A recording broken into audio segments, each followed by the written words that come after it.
想跟我玩，我连命都不要了，看你怎么跟我比，谁敢比我惨呐！这个年轻人是个狠人，为了和唐伯虎比惨，却最终惨死。江南才子唐伯虎天资过人，仪表堂堂，诗画双绝，位列江南4大才子之首，为男女老少追捧的对象，狂热程度不亚于追星，连他废纸篓里扔掉的字画，众人也趋之若鹜，哄抢一空。这天，江南4大才子中的祝枝山来拜访唐伯虎，无事不登3宝殿。祝枝山是个赌徒，座右铭风吹鸡蛋壳，才去人安乐。这次前来是为了让唐伯虎帮自己画30幅画还赌债。受不了祝枝山软磨硬泡赌咒发誓，唐伯虎答应最后帮他一次，接着便叫来文房4宝伺候。一番炫技后，完成了气吞天下的雄鹰展翅图。除了过人的才情，唐伯虎最羡煞旁人的还是家里8位国色天香的娇妻，但外人只知其一不知其二。这些美娇娘整日在家抽烟打牌喝酒，他珍贵的画作被娘子们拿来当桌布，诗集被拿来垫桌角。唐伯虎虽与他们有夫妻之名，却同床异梦无一知己。这天，家丁禀报宁王派人来见唐伯虎，宁王谋逆之心路人皆知，唐伯虎便称病想要打发了来人，没想到宁王早有先见，一道来的还有御医，唐伯虎便用内力改变了脉象，御医诊出一支将军令的脉象，大惊失色，让唐伯虎赶快准备后事。宁王的人离开后，唐母见唐伯虎暴露了会武功的秘密，勃然大怒。唐伯虎十分不解，唐母便将事情的来龙去脉告诉了他。唐家有2大仇人，夺命书生和唐母当年的情敌，如若被这2人知道他是霸王枪的传人，将会招来杀身之祸。唐伯虎闻言便决定出去躲一躲，顺便散散心。于是他便邀请其他3位才子一起出游。4大才子一起出游，所到之处万人空巷。与此同时，华太师的夫人到庙里上香，排场之大引的路人驻足，其中最为人津津乐道的，还要数华夫人身边的婢女春夏秋冬4香。据传4人均貌若天仙，其中有以秋香最为貌美。唐伯虎对秋香一见钟情，于是乔装成乞丐混入庙中，和秋香来了个近距离接触。这一接触更是觉得秋香人美心善，对她情根深重。唐伯虎整理好自己的仪容仪表，找到正在求签的秋香，刚开口就因为大声喧哗被庙里的僧人踹了出去。等他再进去的时候，秋香已经离开。唐伯虎花重金找了艘小船，想要追上华府的官船。船夫见多了他这种富家公子哥，看一眼便知道唐伯虎是要去追秋香，便给他出主意，让他先混进华府。于是2人便使了一出卖身葬父的把戏。没想到出师不利，遇到了个厉害的对手，一个卖身葬全家还有10级废牢的年轻人，和他抢起了入府名额。2人在华府门口较劲，比谁更惨。最后年轻人因为好胜心太强，直接惨死，名额自然落到了唐伯虎头上。石榴拿出钱想要买下唐伯虎，秋香却提出要华夫人决定了才行。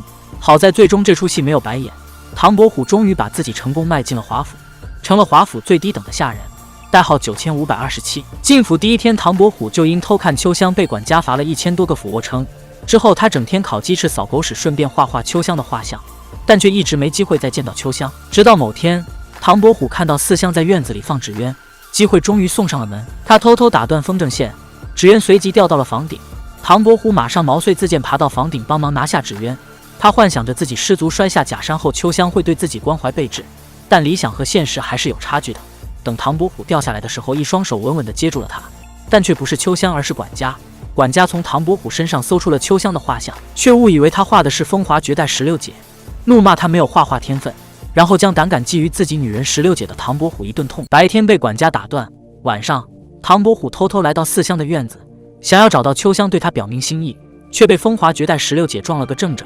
正要对他霸王硬上弓的时候，被人一脚踩晕，紧接着另外3个人跳进了院子，他们就是名震江南的4大银侠。此番前来就是要摘下4香这几朵娇花。唐伯虎谎报了个小淫贼的名号，表示自己可以带路去找4香。接着他绕来绕去甩掉4大银侠，来到秋香的房间，向他说明了自己的来意，并让秋香跟自己躲到一个安全的地方。秋香却对唐伯虎的说法不屑一顾，还觉得唐伯虎就是一个自是读过2年书就到处轻薄女子的狗贼，整张脸都写满了自己的厌恶。落花有意，流水无情。唐伯虎见状，叮嘱了秋香几句，便打算离开，转身却撞到了门框，鼻血直流。秋香叹息，这世界上为什么这么多无聊的废物？也许只有惊才绝艳的唐伯虎才称得上男子汉。唐伯虎得知秋香原来早就对自己情根深重，于是便承认自己就是唐伯虎。秋香看着他一脸猥琐的样子，自然不信，一手10字追魂棍将唐伯虎打出了屋外，好巧不巧砸在了4大银侠身上。唐伯虎口吐白沫晕了过去。4大银侠挟持着秋香准备离开，秋香身上的唐银诗集掉了出来。紧接着武功高强的华夫人出现，干净利落将几个淫贼轻松解决。下人将捡到的唐银诗集呈到华夫人面前，华夫人勃然大怒，华府历来的规矩就是不允许出现唐伯虎的东西，如今有人公然私藏唐寅诗集，后果自然很严重。秋香迟迟不敢承认，唐伯虎站出来背下了这口锅。多才多艺的他来了一段即兴 rap， 痛斥唐伯虎勾结官府将自己害得家破人亡，最后只能卖身为奴藏老爹。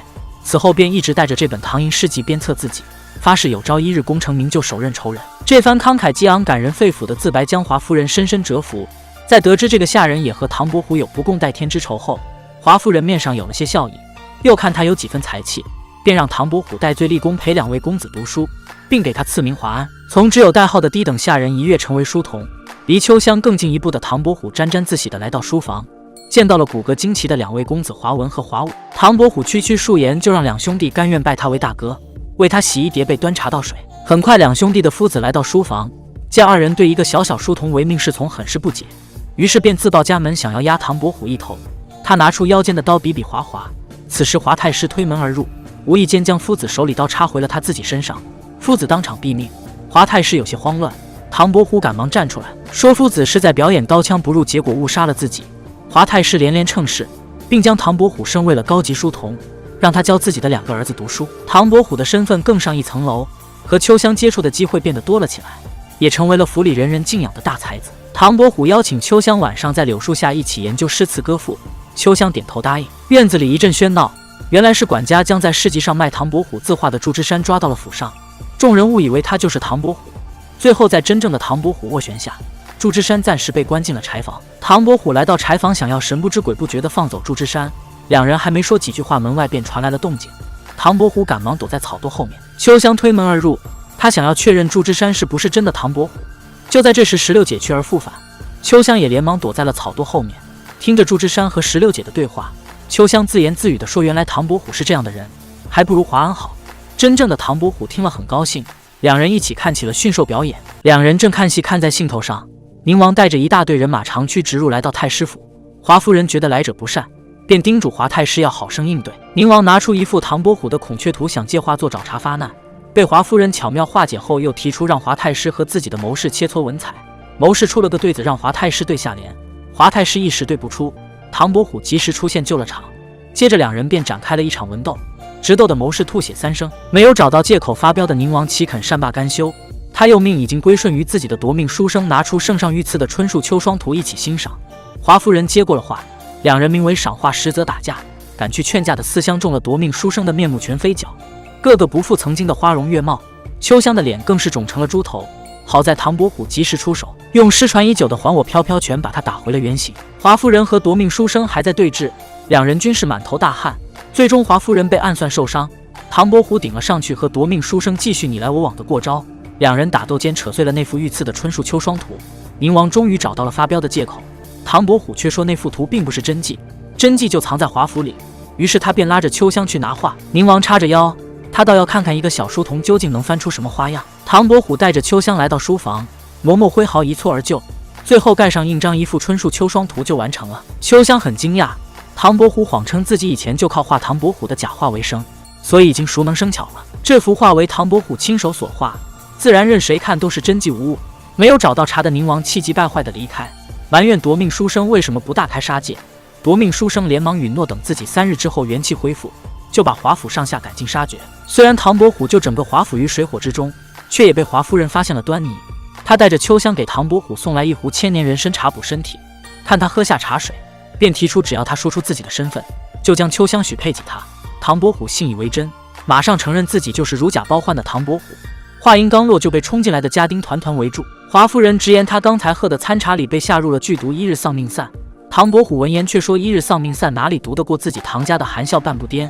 两人随即争论起来，唐伯虎趁机将含笑半步癫扔进了华夫人嘴里。虽然两人都中了毒，但华夫人却不肯松口互换解药，她命人将唐伯虎关进柴房，为了不毒发身亡，华夫人只能一脸严肃地跳着出门。晚上，秋香偷了华夫人练功房的药，找到唐伯虎，两人在狭窄的柴房谈天说地，好不开心。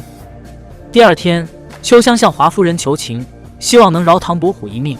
就在这时，夺命书生杀了进来，华夫人不敌元气恢复的夺命书生，被打得口吐鲜血，节节败退。就在他乘胜追击，一剑刺向华夫人的时候，秋香站出来挡在华夫人面前。